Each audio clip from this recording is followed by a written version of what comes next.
Meeting will come to order. We will first call the roll. Lisa, you there? Mr. Holman, Here. Ms. Lazarus, Here. Mr. Grady, Here. Mr. Waters, Here. Ms. Silva, Here. Dr. Mason, Here. and Ms. Heimstreet previously informed staff she would not be able to attend tonight's meeting. Okay, thank you. I would like to first take some time to acknowledge our two newest members of the Planning Commission, Greg Waters and Kristen Silva. Greg Waters brings to the commission a business perspective after a distinguished career in sales and management. He comes as a member of the City Council since 2021 and a participant of numerous nonprofits and civic boards throughout the community. And Ms. Silva is the Community Development Manager for Waukesha County. She's been a member of numerous civic and nonprofit boards as well, notably the City of Lake Mills Economic Development Commission. So both bring tremendous strength, skills, and experience, and are going to continue to make this commission strong and talented. So thank you for joining. Thank you. So next is the election of a vice chair for the Planning Commission. So as you all know, our wonderful leader, Pam Lazaris, decided to make this year her last on the Planning Commission and step aside as chair, and that left a need for a new vice chair for the commission. With that, the floor is now open for nominations for the office of vice chair from this commission.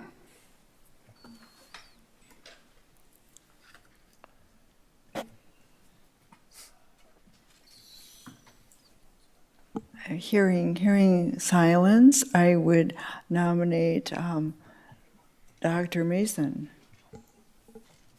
Okay, I will respectfully decline, and I'll nominate Steve Holman. And I respectfully decline also. And I would like to nominate Greg Waters. I don't, That's appropriate as a city council member. Yeah. Oh. Never stopped me. but thanks for the thought. Yeah.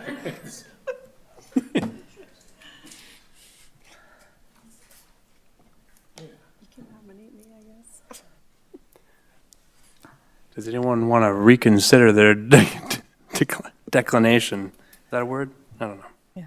Yeah. I'll nominate Miss Silva. And I'd like to second that. All right. Is that okay? Sure. Rookie. Kristen Silva has been nominated for the vice chair position by Mr. Waters and seconded by Mr. Holman. Are there any further nominations? Is there a motion to close nomination? So move. Second. All right, it's been motioned by Mr. Mason, seconded by Ms. Lazaris to close the nominations. So we can now proceed for the vote for the vice chair of Kristen Silva. I think we can do a voice call, right?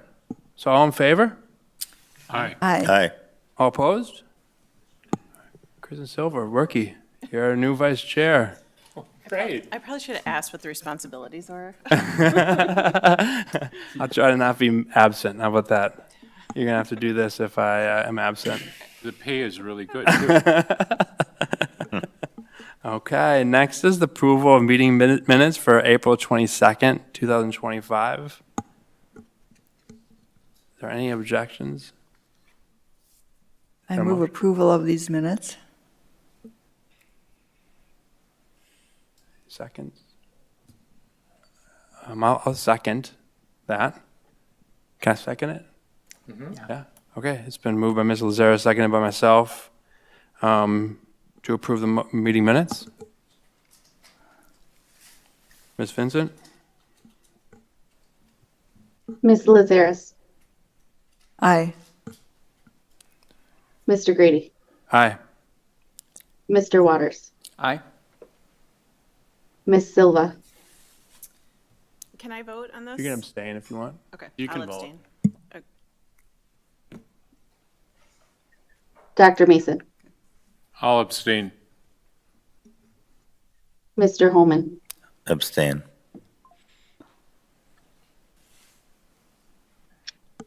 3-0. Okay, thank you. Next on the agenda is questions and public comments. The public is encouraged to address the Plan Commission at this time regarding items on the agenda unless the item is subject of a public hearing. So if your comments pertain to a public hearing, you're asked to hold your comments until that hearing. Public comment may also be made at this time on items that are not on the agenda. If you have registered with the city clerk before the meeting has been called to order, please remember that the state's open meeting law discourages action by the Planning Commission on items not listed on the agenda. So please keep your comments limited to 3 minutes and state your name and address when starting your comments, and fill out the sign sheet provided at the podium. For people online, please type your name and address in the chat feature. Is there any comments on anything not on the agenda today? Okay. Seeing none, we will move to next. So next on the agenda is opening the public hearing on the zoning amendment for Lake Mills Feed and Grain. The purpose being amending an existing planned development district overlay on planned industrial property on 1219 South Main Street.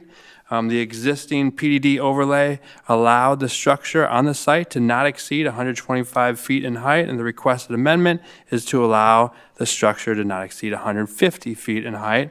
And let's start this off with a presentation from our zoning administrator, Troy Evanson. Hey, good evening. I'll start you off. First one, my 150-foot mark on my memo is off. I meant to correct it before I sent it on, but the narrative that they sent through, if you guys read through their narrative, it is 162 feet is the peak for that ask there. But you guys, maybe a couple of you guys maybe remember this one was here not too long ago. It was before my time here. But this property had some they acquired some property, had some rezone, and have a PDD on there back in 2022. What they're asking for now is, as you can read through there, they want to add some storage, some bins, and their height restriction exceeds what our bulk regulations would allow for this zoning district. However, there is an avenue here that we think that would allow this. Read through our ordinance, the zoning administrator does have the authority to allow some minor amendments to existing PDDs. I wasn't comfortable with this one being considered minor, so that's why it is brought in front of you guys today to go through the actual PDD process. There is some representatives here from Lake Mills Feed and Grain that could probably give you guys all the answers you're looking for. Do we want to take questions now, Troy, for anything for you, or should we wait until? Any questions out of the gate for Troy?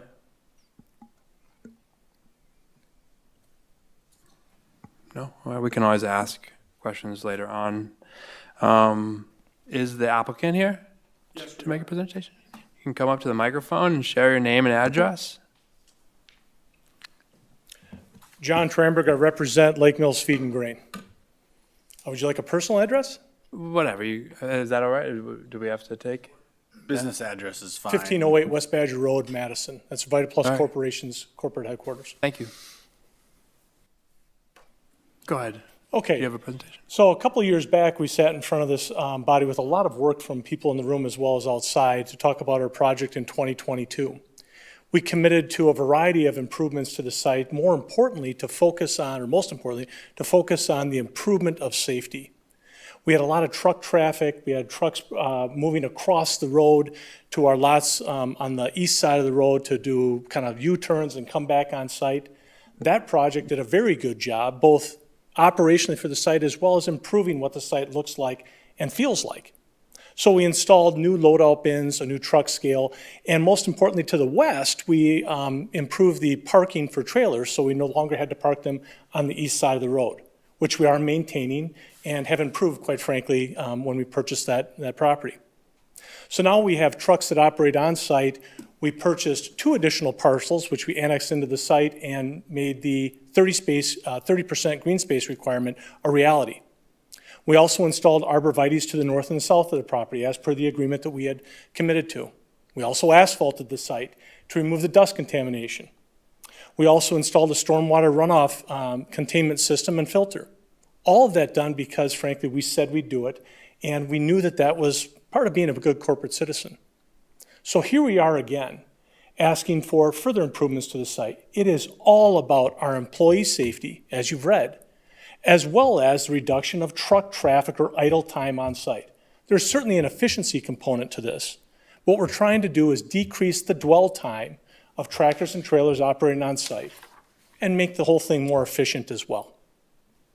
So with that, we've got this laid out. This is part of another kind of approach to this location to continue to reinforce our commitment to Lake Mills Feed and Grain within the community. With that, and questions, answers, what would you look for? Ms. Silva? Is this going to increase your capacity? It will long-term, yes. We believe it has the potential to.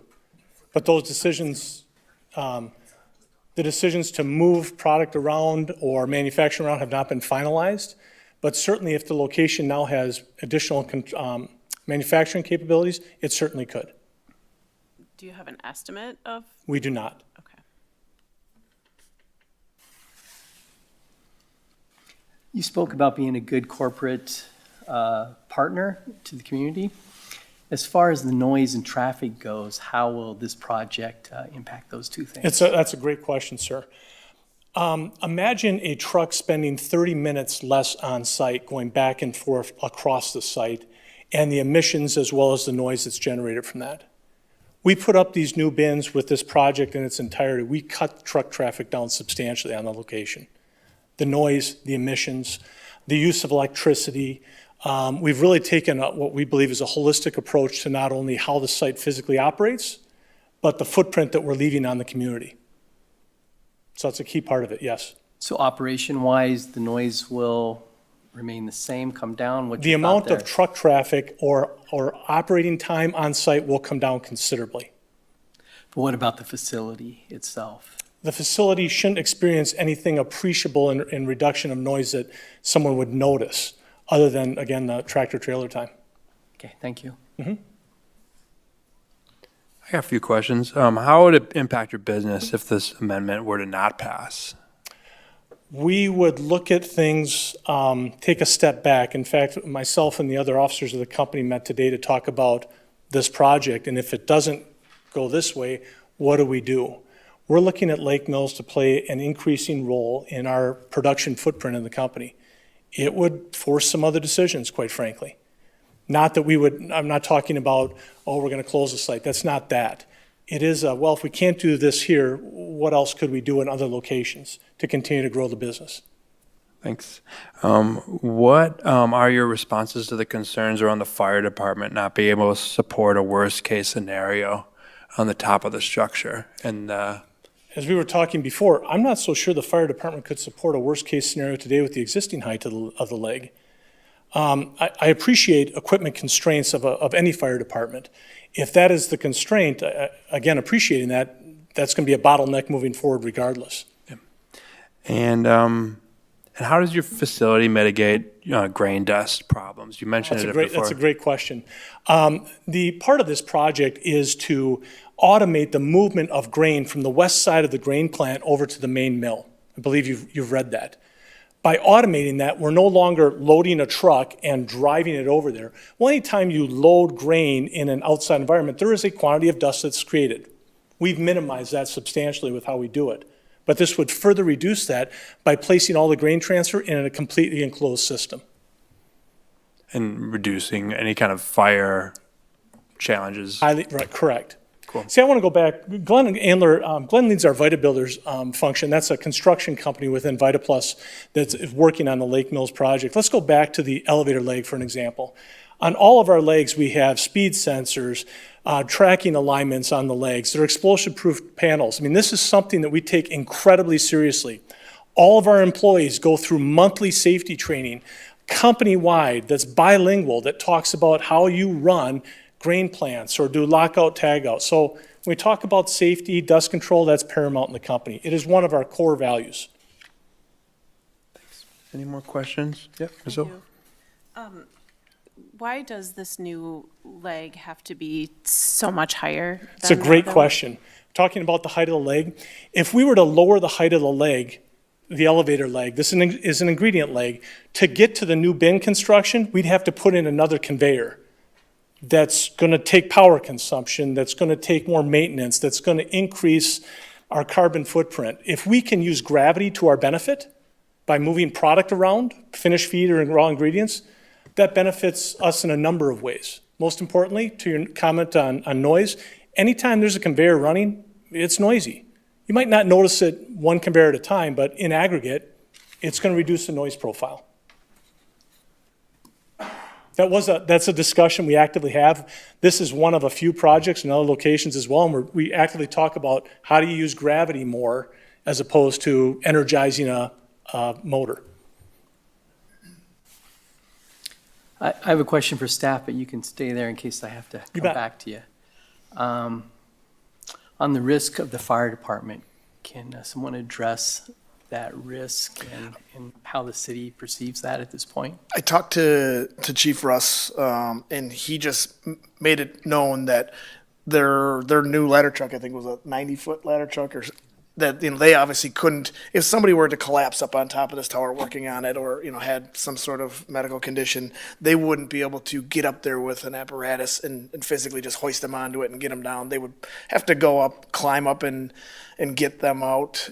However that goes down on those stairs. But as he stated, the one that's there now, we can't reach either. This just would extend that recovery a little bit higher. But It's a matter of degree. We do not have a piece of equipment that can reach the top of it now. It's just a further climb to perform a rescue operation. So is there any additional risk from a liability standpoint from the city? For the city, no. Okay, thank you. If I could, Glenn had just reminded me, we have stairs going to the top of this elevator leg. So what we did, excuse me.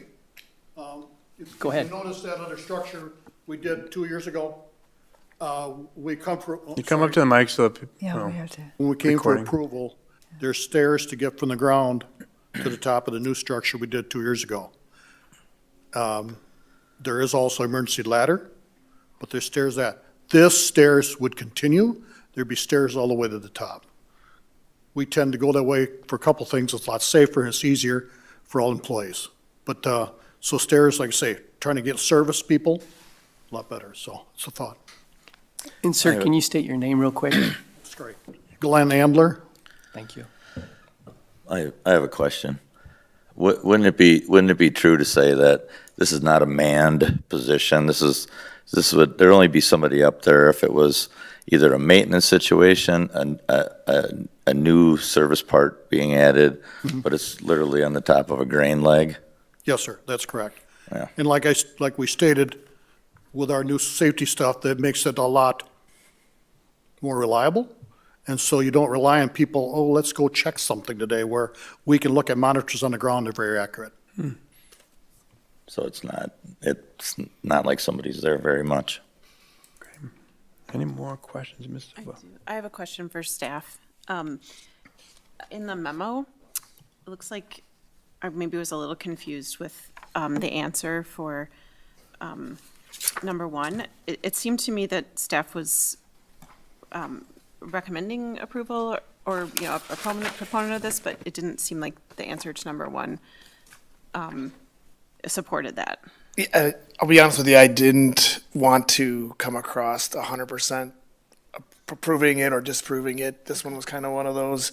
I felt like that's why I brought it to staff, like we were talking earlier. I did have the ability to probably approve this, And if I felt like this was a no-brainer and, it fit in with what they're, already doing, wasn't going to disrupt anything else visually, I probably would have considered doing that, but I didn't feel comfortable, with the height personally making that decision. I don't live in the city of Lake Mills. So I don't think it's somebody that I should, a decision that I should make.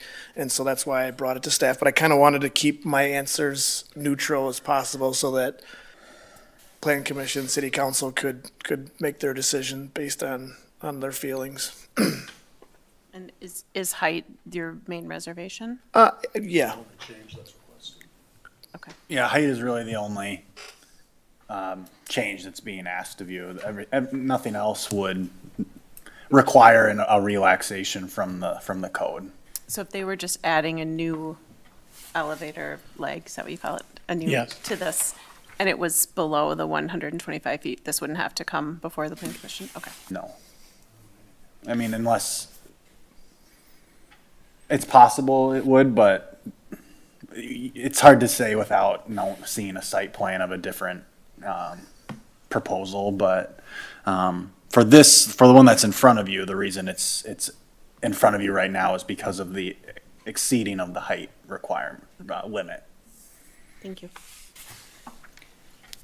Just one more thing I wanted to add, and it's not going to really influence my vote tonight, but I did want to thank Mr. Kramer and Mr. Adler for the business in town, that you have been a good corporate partner, and I just wanted to thank you for. That's great. For being a good partner. So, Thank you for that, sir. I'll pass that along to the facility. That'll be well received. Yeah, I have something to add to that also. I'm just guessing, but the facility has been there probably at least 60 years, if not 80 years. And if they're enhancing just the daytime production of the facility, that really has nothing to do with the 24 hours that this facility is open during harvest season. And it's been that way every year since it's been open. And with the zoning areas that we have, that's the actually reason why we have buffer zones, because these people were there first. And, an existing business and a necessary business for the farming community of the area, anybody with animals, actually anybody farming, the grain guys too. Yes. So I think we just have to, remember historically how we set these areas up, and, just because the place produces dust, they were there before the subdivisions and the other things, and all those people knew that going in, that was an existing business, existing necessary business. Thank you. Any other questions for our presenters? No? All right, thank you. Thank you. We'll now hear public comments, so if there are any, please come to the podium. None online. No? Okay, thanks. Well, we will start our commission discussion where we ask questions of staff, or any other questions for our presenters? Mr. Chair, you have to declare the public hearing closed. What's that? You should declare the public hearing closed. Oh, thank you. Yes, thank you. Public comment closed at 7:23. Appreciate it. So we'll need a motion on the ordinance. Yeah. If you're ready, are we ready? Okay. I didn't quite hear him. You said motion. We need to make a motion Oh. when we're ready. If we're ready for that, please go ahead.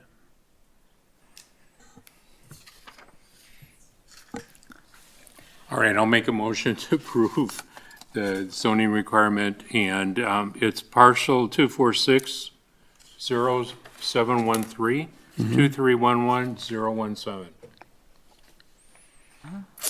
Second? Okay, it's been motioned by Mr. Mason and seconded by Mr. Waters to approve the amendment 66044A as written. I'm going to ask for a roll call vote.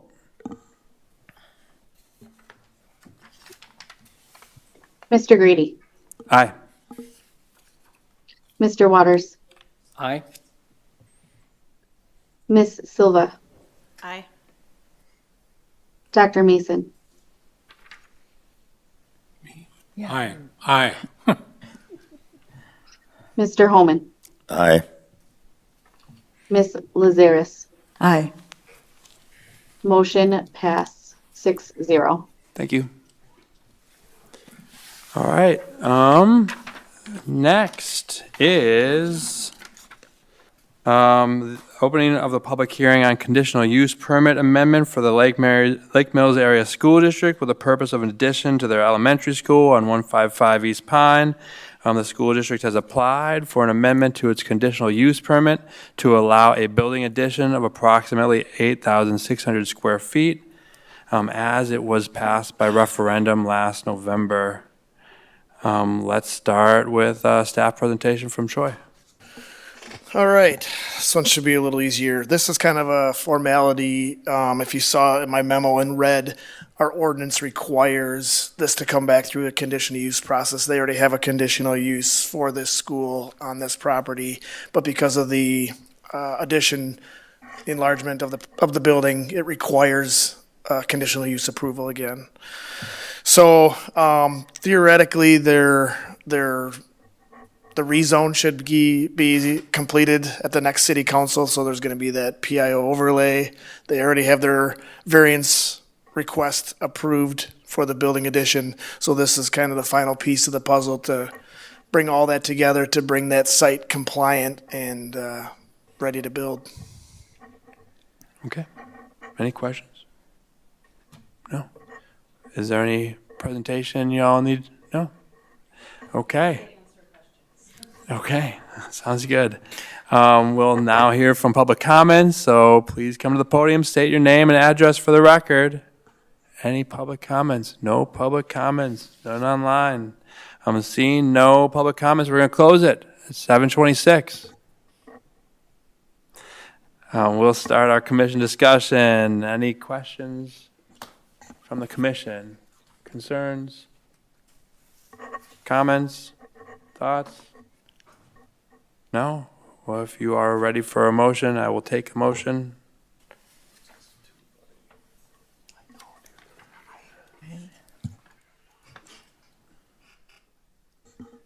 I'll move to approve. Mr. Holman will second. It's been moved to approve the amendment of the conditional use permit to allow a requested addition to the existing school building located at 155 East Pine Street by Ms. Silva and seconded by Mr. Holman. I ask for a roll call vote. Mr. Waters, Aye. Ms. Silva. Aye. I'm sorry, I didn't hear that. Aye. Thank you. Dr. Mason, Aye. Mr. Holman, Aye. Ms. Lazarus, Aye. Mr. Grady. Aye. Motion pass 6-0. Thank you. Next is a recommendation for future agenda items. Are there any from city staff that we can anticipate in the next month? Any recommendations from our planning commission that we would like to see on the agenda? Start with the city. Nothing on the, I don't have anything right now. I don't think we have imminent applications. no, okay, great. Any suggestions? I just have a question on, Pam in the past has brought up the fact that I'd like to make a couple of zoning amendments. And Mr. Grady was asking me just what I would, how I personally like to proceed. And I think if we just had a single item that just defined the area first, defined the area of the city that we're talking about, we could take it in baby steps so we wouldn't have these meetings. If the load for staff gets heavy, that we don't have to load this down, but just start some definitions. And I guess we're gonna just, staff, I think, is pretty aware of this, but we kind of were basing it on when the Bartles Beach building burnt down. We kind of defined an area of the city that was kind of in a holding pattern until we got some things straight. And it would just basically be the older part of town without the subdivisions. to not muddy the water. It's about a fairness thing with the entire city. So maybe we could just start with defining the part of the city, because some of these things would not apply to the likes of a Brookstone. So my question is, are you suggesting we have like a working session where we can do that as a commission? Well, just based Or on. are you hoping that? Yeah, this- ultimately, yes, but, we kind of talked a little bit about the summer load potentially and maybe I could discuss some of this with Troy a little bit too, just to get a broad brush, and then, it'd just be easier to define it, because I simply am not capable to put a packet together. I like something to vote on it. We just need to have some guidance. Yeah, absolutely. If you could give me some direction of what you're thinking, I can definitely help gather information and probably compare to some other municipalities in the area, and we could kind of say this is the direction you're thinking, or like, nah, that's not it. But yeah, I would definitely need some, instead of me just trying to throw a bunch of stuff at you and say, hey, this is what I think. It'd be helpful if you give me some direction. And ultimately, it's the whole thing is based on helping staff, with zoning issues. Just a quick thought on that. So when you're talking parts of the city, are you suggesting that some codes might apply to some parts of the city and not to other parts of the city? So we would be writing codes that are dependent upon, okay? No, I'm suggesting that a great part of the city was already developed before we put the existing code in place. So it's like we're imposing code on the existing part of the city that needs to be changed so that it's fair for them to. Seriously, I've been lectured about this fairness thing from the day I started on the plan commission. So I understand to be careful about isolating, making it more fair for it. This is to increase fairness across the city, not to impose anything. That makes sense, or not quite? I guess I'd have to see it on paper to make that judgment, but, Fair enough. Well, I would suggest, if it's okay, that if there is nothing on the agenda, that we consider having a working session, if that's okay. And we can take this on. Does it sound all right? So, before we would cancel any meeting, please keep that in mind, okay? Perfect. Thank you. Okay. Thanks, great. Anything else? Nothing else? Nothing? Nothing else. All right, I'll take a motion for adjournment. So move. All right, it's been moved. Is there a second? Do I need a second? Second. All right, it's been moved by Mr. Mason, second by Mr. Homan. All in favor, say aye. Aye. Opposed, say no. All right, this meeting's adjourned.